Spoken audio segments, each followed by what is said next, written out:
We will now talk about the different components of a general communication system.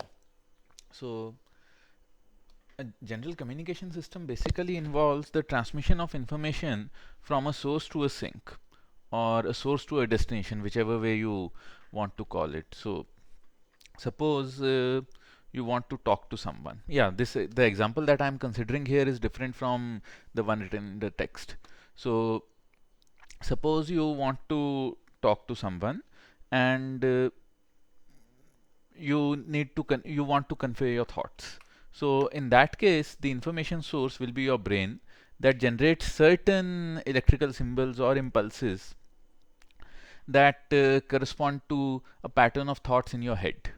And in order to make those thoughts visible to someone else, or in order to make those thoughts public, or in order to make those thoughts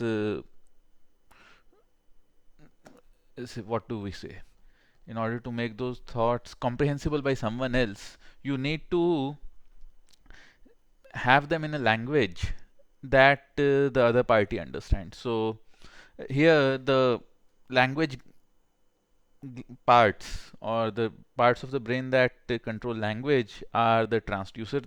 They convert a sequence of thoughts, which obviously, since we think in languages, are not exactly verifiable, but they convert that train of thoughts into a language, or they transduce the train of thoughts into a language that is comprehensible by the receiver. Following this modulation, now say we are talking about speech. So the modulator is basically your vocal cords that changes that language. So the source was a train of thoughts that has now changed into a language, or a sequence of words, that converts the modulator now converts that sequence of words that was occurring in your head to a sequence of compressions and rarefactions in the air. So basically you are modulating the air so that or in this case the air is your carrier. So your vocal cords, the modulator converts the air into something that can be received by the ears of the person who wants to hear what you are saying.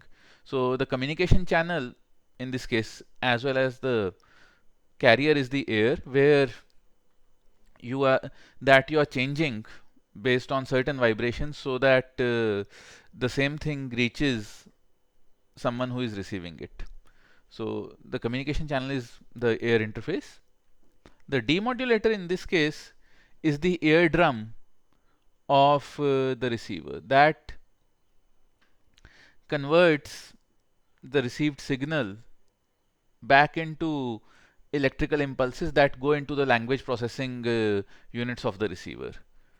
The reverse transducer will be something that converts the part of the brain that converts that received language pulses to a train of thoughts that is received by the person you are speaking to, and the information sink is obviously his train of thoughts. So yes, this is how a basic communication system works.